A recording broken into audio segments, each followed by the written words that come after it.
Good morning दोस्तों, आप सभी का। जैसा कि हम लोग इकोनॉमी पढ़ रहे थे, यानी कि अर्थशास्त्र, और उसमें हम लोगों ने पढ़ा था मिश्रित अर्थव्यवस्था। ठीक है। और मिश्रित अर्थव्यवस्था में हम लोगों ने देखा था कि सामाजिक एवं आर्थिक, ये दोनों के दोनों।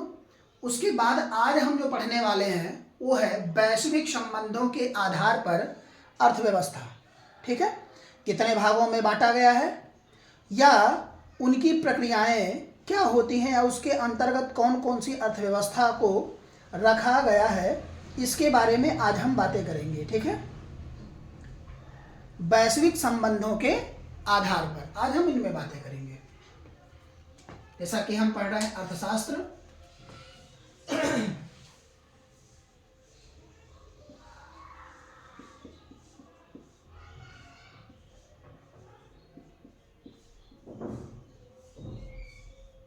इकोनॉमी। इसको हम लोग बेस्ड ऑन एनसीईआरटी पढ़ रहे हैं, यानी कि एनसीईआरटी पर ही सारे क्वेश्चंस आपके मिलेंगे।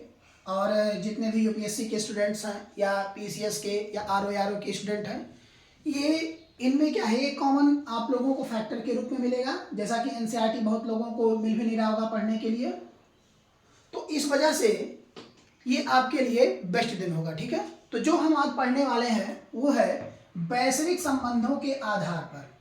ठीक है। वैश्विक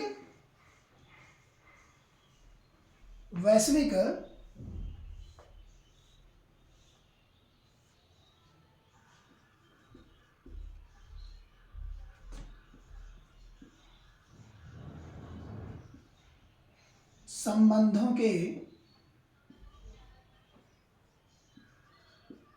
आधार पर। ठीक है। वैश्विक संबंधों के आधार पर अर्थव्यवस्था को दो भागों में बांटा गया है। जैसा पहले अगर हम बात करें तो पहले को बंद अर्थव्यवस्था,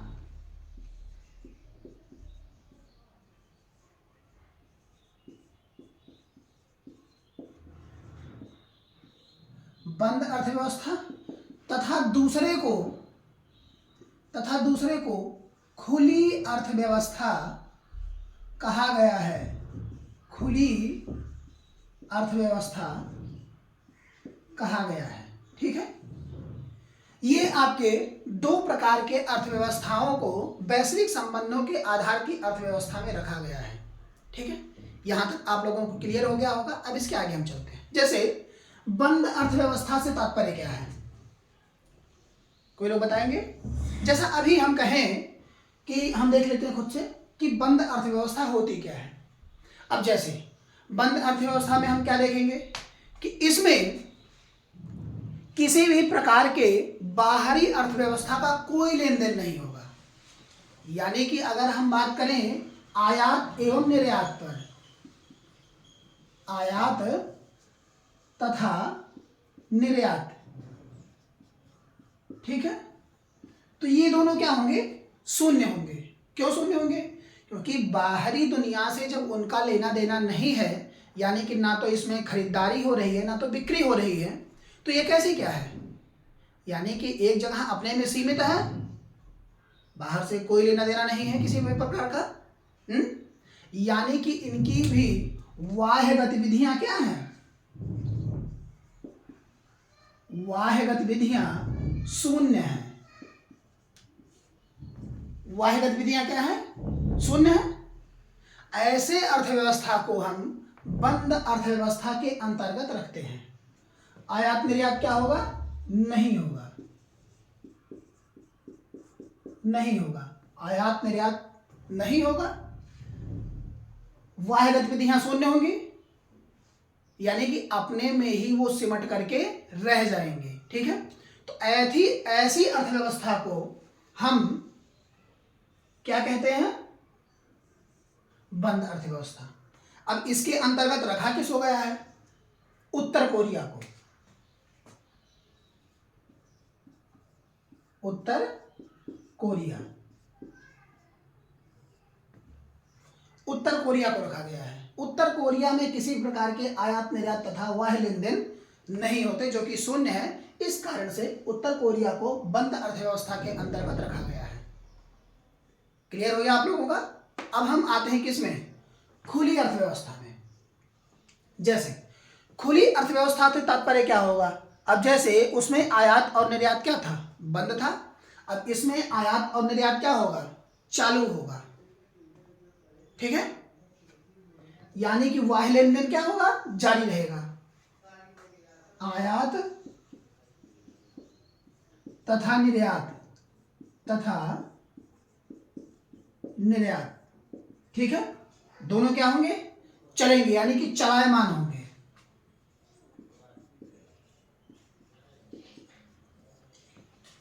चलायमान होंगे, ठीक है। और ये सब के सब आर्थिक तत्वों को भी प्रभावित करेंगे, जो कि उदारवादी एवं निजी अर्थात आर्थिक तत्वों में प्रभाव डालने का कार्य करते हैं। नहीं क्लियर हुआ होगा? चलिए फिर से देखते हैं।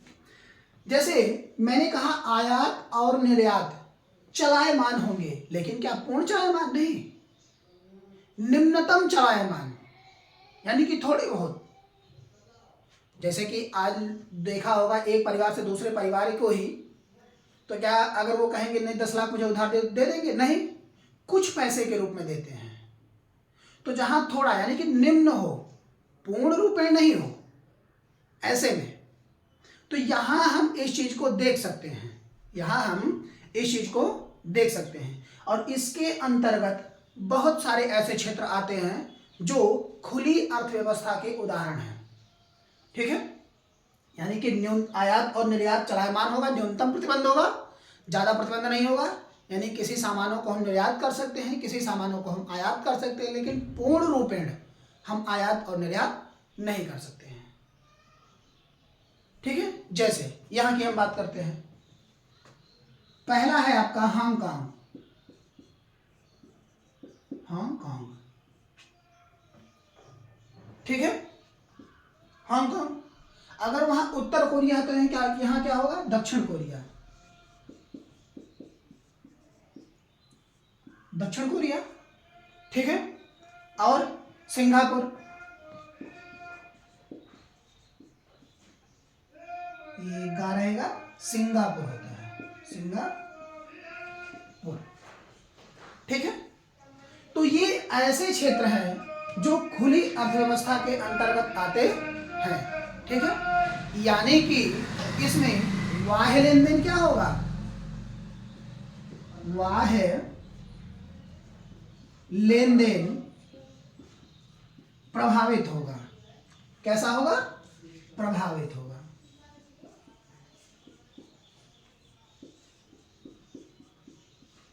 प्रभावित होगा। अब क्लियर हो गया? कोई संशय तो नहीं है? हमने देखा बंद अर्थव्यवस्था, जो कि आयात तथा निर्यात इसमें सामान्य यानी कि रहेगा ही नहीं, वाह्य लेन देन शून्य रहेगा, जैसे कि इसमें उत्तर कोरिया को हम लोगों ने देखा। खुली अर्थव्यवस्था के अंतर्गत आयात निर्यात चलायमान होगा, लेकिन निम्न रहेगा, उच्च नहीं रहेगा। हांगकांग, दक्षिण कोरिया, सिंगापुर, वाह्य लेन देन इसमें प्रभावित होगा, यानी कि चलेगा। अब हम बात करते हैं भारतीय अर्थव्यवस्था के आकार पर, यानी कि भारतीय अर्थव्यवस्था का आकार क्या है। ठीक है, ये समझना बहुत जरूरी है, क्योंकि आप भारत में रहते हैं और भारत देश के बारे में पूर्ण जानकारी होना अति आवश्यक होता है। तो हम बात भारत पर करेंगे, ये आप लोग नोट कर लीजिए, इसके आगे हम चलते हैं। ठीक है, जैसे अभी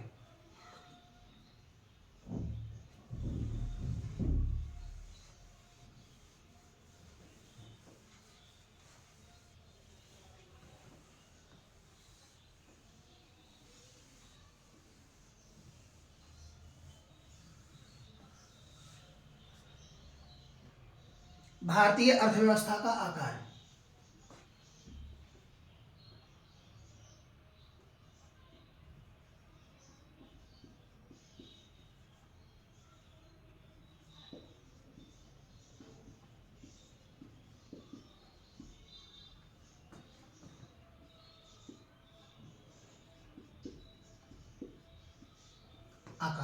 ठीक है, हम इन पर बात करेंगे।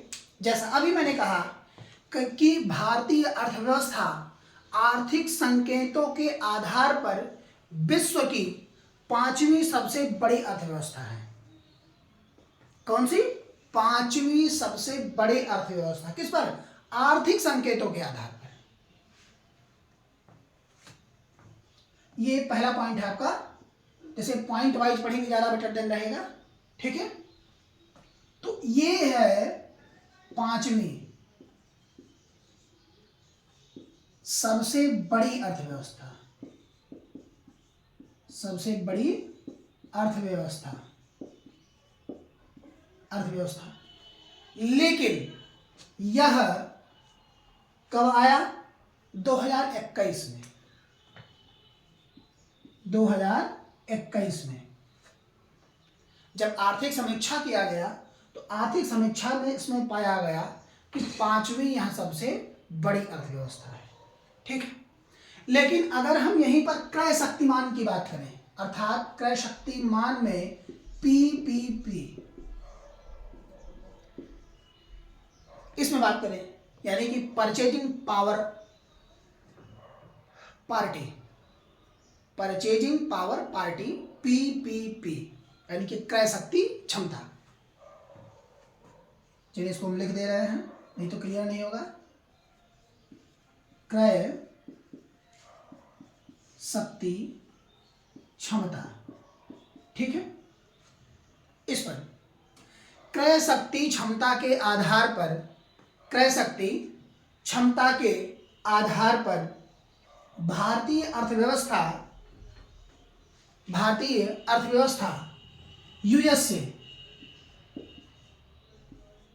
यूएसए तथा चीन के बाद, यूएसए तथा चीन के बाद तीसरी सबसे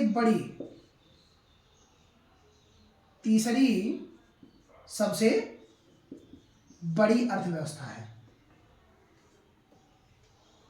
तीसरी सबसे बड़ी अर्थव्यवस्था है। ठीक है, यहां तक क्लियर हो गया आप लोगों का?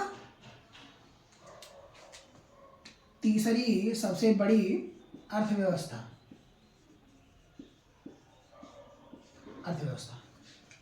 ठीक है, चलिए अब जैसे अगर हम बात करें कि यूनाइटेड नेशन की, संयुक्त राष्ट्र की, तो इसमें क्या है कि 2021 के अनुसार, ठीक है, United Nations conference on trade and development,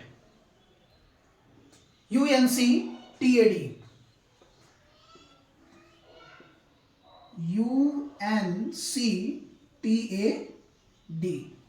इसका मतलब होता है United Nations conference on trade and development. Clear हो गया है?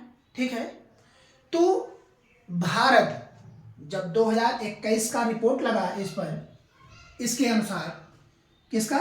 2021 का रिपोर्ट लगा, तो इसमें पाया गया कि भारत विश्व का कौन सा? 5वां सबसे बड़ी विदेशी निवेश प्राप्तकर्ता देश है। कौन सा? विदेशी निवेश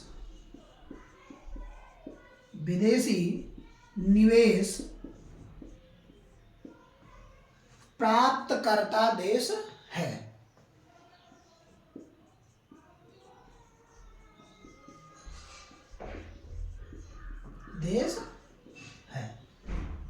ये क्लियर हो गया आप लोगों का?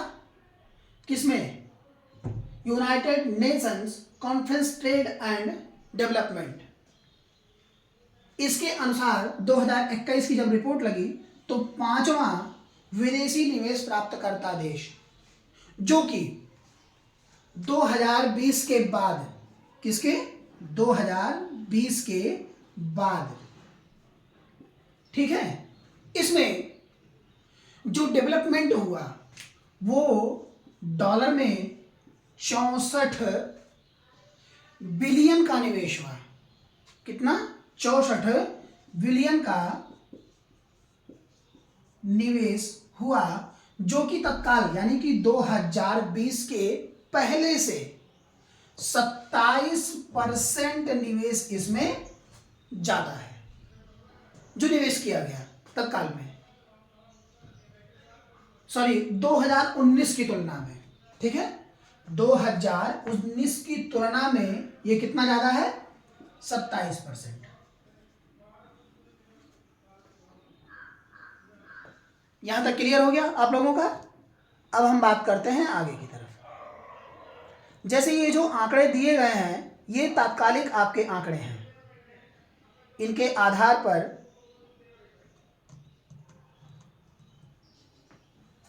आप क्वेश्चन को निकाल सकते हैं खुद भी, या बना सकते हैं। जैसे United Nations conference trade and development 2021 के अनुसार भारत विश्व की कौन सी अर्थव्यवस्था के अंतर्गत आता है? तो 5वीं विदेशी निवेश प्राप्तकर्ता देश है और 5वीं अर्थव्यवस्था में भी आता है ये। लेकिन अब परचेजिंग पावर की बात करते हैं, यानी कि पार्टी की, तो उसमें तीसरी सबसे बड़ी। तो यहां से खुद आप अपने आप से भी क्वेश्चन क्रिएट कर सकते हैं, यानी कि बना सकते हैं। बस तरीके आपको क्लियर होने चाहिए कि क्वेश्चन बनेगा कैसे, बस इतना। आगे तरफ चलते हैं हम लोग। अब हम बात करते हैं अर्थशास्त्र पर। ठीक है, जैसे अर्थशास्त्र हम लोग पढ़ते हैं तो उनमें होता है कि जैसे कि हर किसी का क्या होता है? Father of geography, father of economy, father of history, father of polity, father of civics, हर किसी को कहा जाता है। तो जब हम बात करते हैं अर्थशास्त्र की, ठीक है, अर्थशास्त्र की, जैसे ये आप लोगों का 0 लेवल से स्टार्टअप है। कितने लेवल से? 0 लेवल से, यानी कि जो पढ़ा होगा उसके लिए भी, जो नहीं पढ़ा होगा उसके लिए भी हमेशा फायदेमंद होगा। 0 लेवल का स्टार्टअप क्या? 1 से लेकर 0 से लेकर के और पूरे 10 तक जाना। ठीक है, यानी कि पूर्ण रूप से आप इस पर अपनी अपॉर्चुनिटी जाहिर कर सकते हैं। इसको देख सकते हैं इस वीडियो को। बाकी जो लोग पढ़ रहे हैं कोई दिक्कत नहीं उसमें। अगर कहीं क्वेश्चन फंसता है तो उसमें आप लोग पुटअप कर सकते हैं या कहीं से भी पूछ सकते हैं, आप लोगों को इसका जवाब जरूर मिलेगा। ठीक है, तो अगर हम अर्थशास्त्र की बात करते हैं तो यह अंग्रेजी शब्द के इकोनॉमिक्स से बना हुआ है।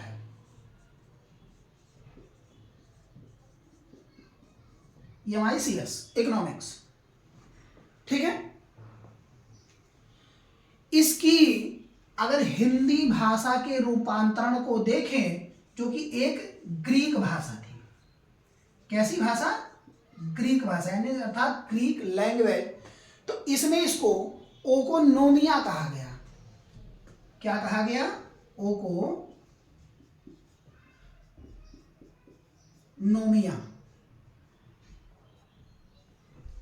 ओकोनोमिया कहा गया। ठीक है, अर्थशास्त्र के जनक एडम स्मिथ को कहा जाता है। एडम स्मिथ को फादर ऑफ इकोनॉमी कहा जाता है। क्या कहा जाता है? Father of economy.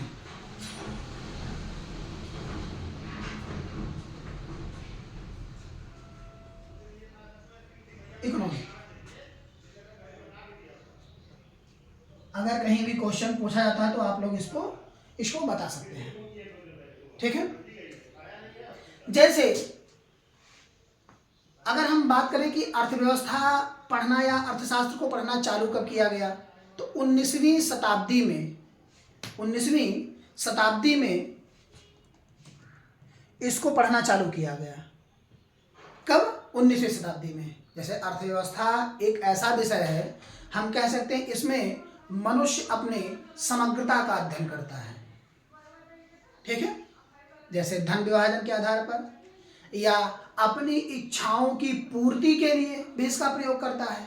भाई अगर हमें किसी प्रकार की कोई इच्छा है, किसी वस्तु का विनिमय करना है, यानी खरीदना है हमको, तो हम उसमें क्या करेंगे, पैसा जरूर हम मायने रखेंगे कि भाई पैसा हो हमारे पास तो हम खरीद लेंगे अच्छे से। तो यह देखना अति उत्तम होता है कि उसके पास इकोनॉमिक पावर कितनी है। आज के समय में आपने देखा होगा कि व्यवहार भी उसी तरीके से ही बनते हैं कि पैसा किसके पास कितना है, उसी तरीके से व्यवहार को भी डेवलप किया जाता है। अगर आपके पास पैसा है तो आपका व्यवहार अच्छा है, आपके पास पैसा नहीं है, व्यवहार नहीं सही है। तो ये कहीं ना कहीं बहुत बड़ी मायने रखती है। बड़े लोगों में क्या होगा कि जैसे आप इकोनॉमिकल डेवलपमेंट के तौर पर चल रहे हैं या कोई बिजनेस कर रहे हैं या आपके पास पैसा है, तो उस तरीके से आपके परिचय भी बढ़ते हैं। लेकिन अगर आपके पास वही चीजें ना हो तो वो परिचय भी क्या हो जाती हैं, कम हो जाती हैं। तो ये बहुत बड़ा एक फैक्टर होता है इकोनॉमी आपके जीवन का। चलिए अब हम बात करेंगे अर्थशास्त्र की आर्थिक क्रियाओं पर। किस पर बात करेंगे, अर्थशास्त्र की आर्थिक क्रियाओं पर। ये नोट हो गया होगा, इसके आगे हम चलते हैं।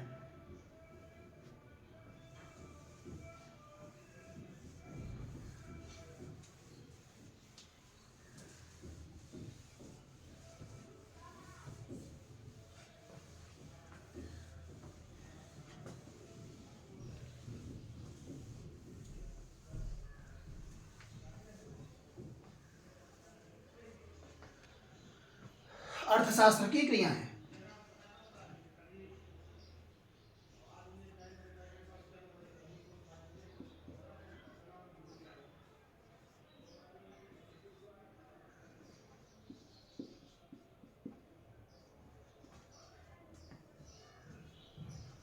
अर्थशास्त्र का क्रियाओं के आधार पर दो प्रकार से विभाजन किया गया है।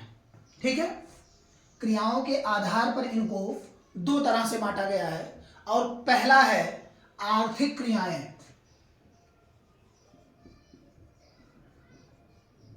आर्थिक क्रियाएं। और दूसरा जो इसमें है वह है अनार्थिक क्रियाएं।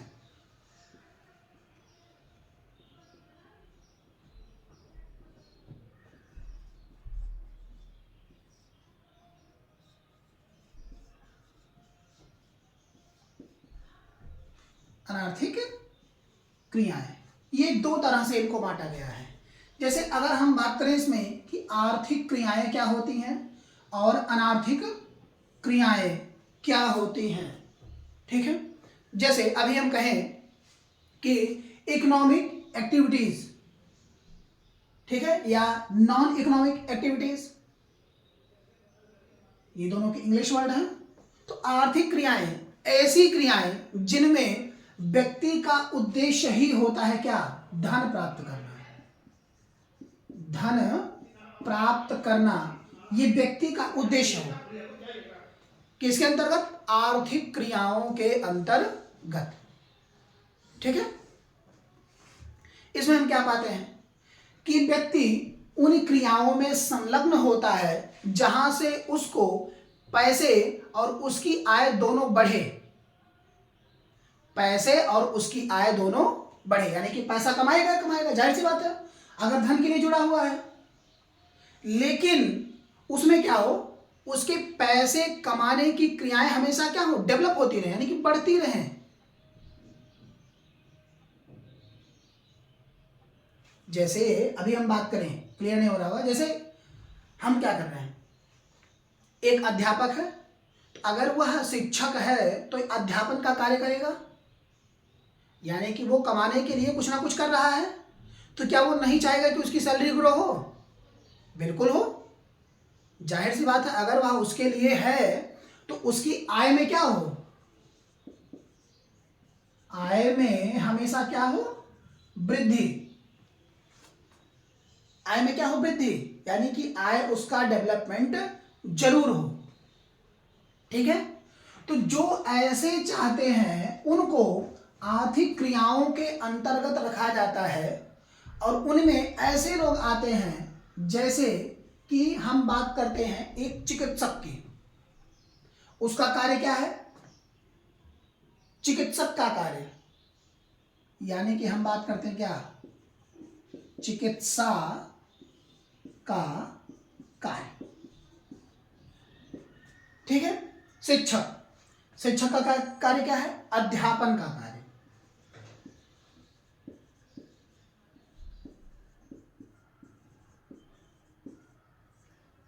अध्यापन का कार्य, शिक्षक अध्यापन का कार्य करेगा, ठीक है। चिकित्सक चिकित्सा का कार्य करेगा। उसी तरह व्यापारी क्या करेगा? वाणिज्यिक कार्य करेगा।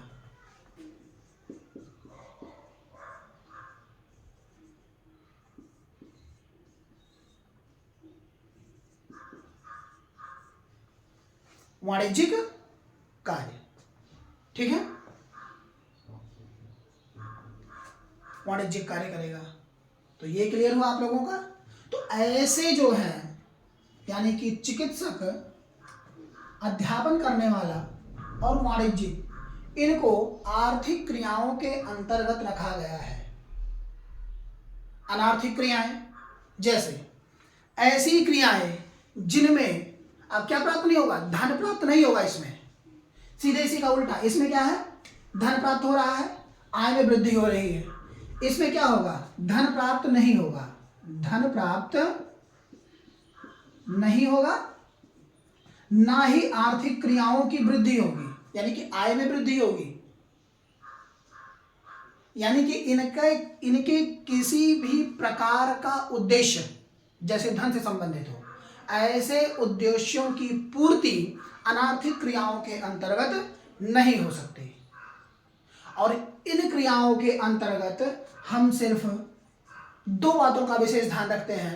पहला कि सामाजिक कार्य, सामाजिक कार्य प्लस इसमें एक और जोड़ लीजिए, धार्मिक कार्य।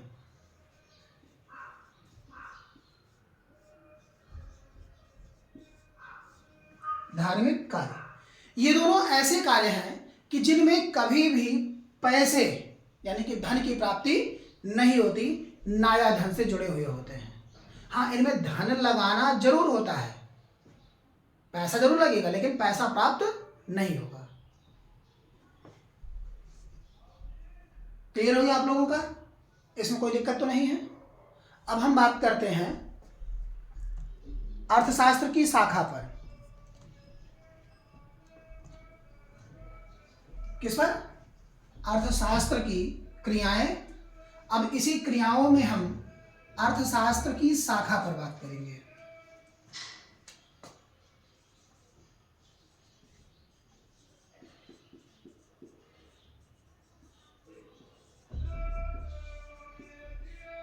अर्थशास्त्र की शाखा या शाखाएं, दोनों भी कह लीजिए, ठीक है। अर्थशास्त्र की शाखाएं, चलिए शाखाएं लीजिए। चलिए, इसमें अगर हम देखें तो प्रमुख दो होते हैं, एक व्यष्टि अर्थशास्त्र होता है और एक समष्टि अर्थशास्त्र होता है। दो, यानी कि माइक्रो इकोनॉमी और मैक्रो इकोनॉमी, दो होते हैं, समष्टि और व्यष्टि। तो पहले हम व्यष्टि अर्थशास्त्र को इसमें पढ़ते हैं। पहला, इसमें दो होते हैं, मुख्यतः दो प्रकार के होते हैं, ठीक है, जिनमें पहला है व्यष्टि अर्थशास्त्र।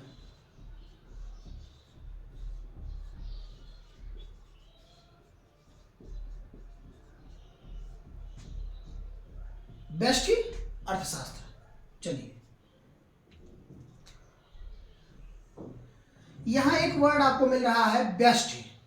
व्यष्टि से तात्पर्य क्या है? अगर हम यहां पर एक बात कहें,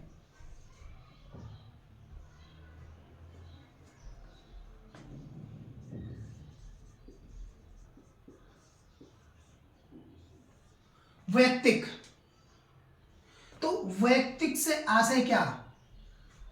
वैयक्तिक से आशय क्या? यानी कि व्यक्ति, वैयक्तिक से आशय क्या? व्यक्ति। तो व्यक्ति की इकाई क्या क्या हो सकती है? अगर हम फॉर एग्जाम्पल की बात करें कि व्यक्ति की इकाई वास्तव में हो क्या सकती हैं, तो हम कैसे आते हैं? जैसे परिवार, परिवार, ठीक है, फर्म, उद्योग, ठीक है। इन समूह का अध्ययन, इन समूह का अध्ययन किसके अंतर्गत किया जाता है? व्यष्टि अर्थशास्त्र के अंतर्गत किया जाता है, जिन्हें हम माइक्रो इकोनॉमी कहते हैं। क्या कहते हैं? Micro economy. जैसे इसमें हम देखते हैं एक चीज, जैसे व्यष्टि अर्थशास्त्र में अगर हम व्यष्टि विश्लेषण की बात करते हैं तो उनमें मूल्य सिद्धांत, मूल्य सिद्धांत, और मूल्य सिद्धांत में सबसे बड़ी बात होती है मांग उत्पादन। क्या? मांग उत्पादन या कीमत निर्धारण। मांग उत्पादन या कीमत निर्धारण। जैसे आप लोगों ने देखा होगा मार्केट में कि जहां पर मांग ज्यादा होती है वहां उत्पादन क्या होता है? अधिक होता है। लेकिन जहां मांग ना हो, क्या वहां उत्पादन ज्यादा होगा? जैसे अभी हम कहें टीवी, तो टीवी अगर देखने वाले ना हो तो क्या टीवी वाली कंपनियां टीवी को बनाएंगी? नहीं। क्यों? क्योंकि उसमें हास होगा, बिकेगा नहीं, कोई खरीद करके नहीं लेके जाएगा देखने के लिए। तो उसको बनाने का मतलब क्या है? यानी कि जो मैन्युफैक्चर उनका रेट होगा या जो पैसा उन्होंने उसमें इन्वेस्ट किया होगा वो क्या हो जाएगा? उनका खराब हो जाएगा और कंपनी क्या होगी? डूब जाएगी। ठीक है। तो इसमें मांग उत्पादन तथा कीमत निर्धारण, तो ये संबंधित जो सिद्धांत होते हैं, संबंधित जो सिद्धांत होते हैं, उन सिद्धांतों का अध्ययन हम व्यष्टि अर्थशास्त्र के अंतर्गत करते हैं। व्यष्टि अर्थशास्त्र के अंतर्गत हम करते हैं। जैसे अभी देखिए, इसमें हमने कहा कि जो हमारा क्या हो? मांग उत्पादन, ठीक है।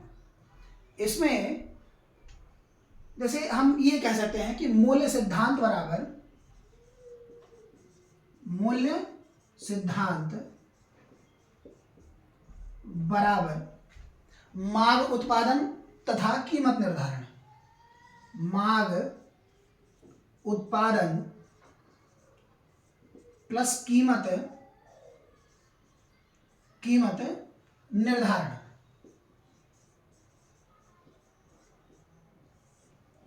कीमत निर्धारण, ये क्लियर हो गया? इन दोनों का अध्ययन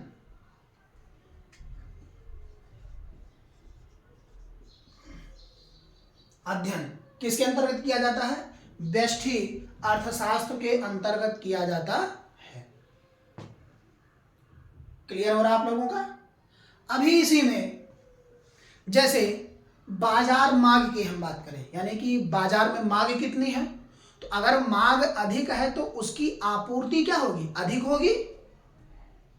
यानी कि व्यवस्था को क्या करना पड़ेगा? बाजार की व्यवस्था को बनाए रखने के लिए हमें अत्यधिक माल का उत्पादन करना पड़ेगा, जितनी बाजार की मांग होगी। उस मांग के आधार पर, किस पर? उस मांग के आधार पर हम बात करेंगे, ठीक है। तो उसमें उपभोक्ता और मांग, उपभोक्ता तथा मांग, यहां लिख देते हैं आप लोगों का, उपभोक्ता तथा मांग, मांग, इन दोनों को देखना पड़ेगा। किनको? इन दोनों को, यानी कि किसको? उपभोक्ता तथा मांग को। किसके आधार पर? बाजार की मांग के आधार पर। यानी कि बाजार उद्देश्य पे भी हम बात कर सकते हैं इसी टॉपिक पे, ये भी उसी में ही मिलकर के आएगा, उससे अलग वहां से नहीं है। तो ये क्लियर हुआ आप लोगों का यहां तक? अब इसके आगे हम बात करते हैं, अभी हम बात करते हैं किस पर? व्यष्टि अर्थशास्त्र पर। अब हम बात करेंगे समष्टि अर्थशास्त्र पर। जैसे अभी मैंने कहा व्यष्टि अर्थशास्त्र व्यक्तिक अर्थात व्यक्ति से संबंधित, उसमें परिवार, फर्म, उद्योग, अध्ययन किया जाता है, इनका अध्ययन किया जाता है। इसमें अध्ययन के बारे में मूल्य सिद्धांत बराबर मांग उत्पादन प्लस कीमत निर्धारण, इन दोनों को हम साथ में रख करके चलते हैं। जैसे बाजार के आधार पर मैंने कहा कि बाजार में हमारी मांग कितनी है, उस मांग की पूर्ति के लिए यानी कि उपभोक्ता तथा मांग को हम ध्यान में रखते हुए बाजार के नियंत्रण को करते हैं। अब हम बात करेंगे माइक्रो इकोनॉमी पर, यानी कि समष्टि अर्थशास्त्र। तो ये क्लियर हो गया होगा। अब इसके आगे हम चलते हैं।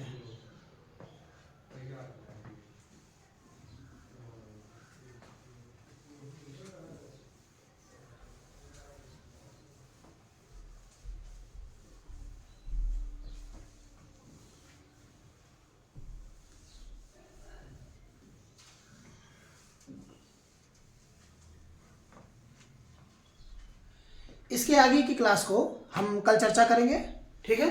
तब तक के लिए आप सभी लोग हमारे चैनल से जरूर जुड़ें और सब्सक्राइब करना बिल्कुल ना भूलें।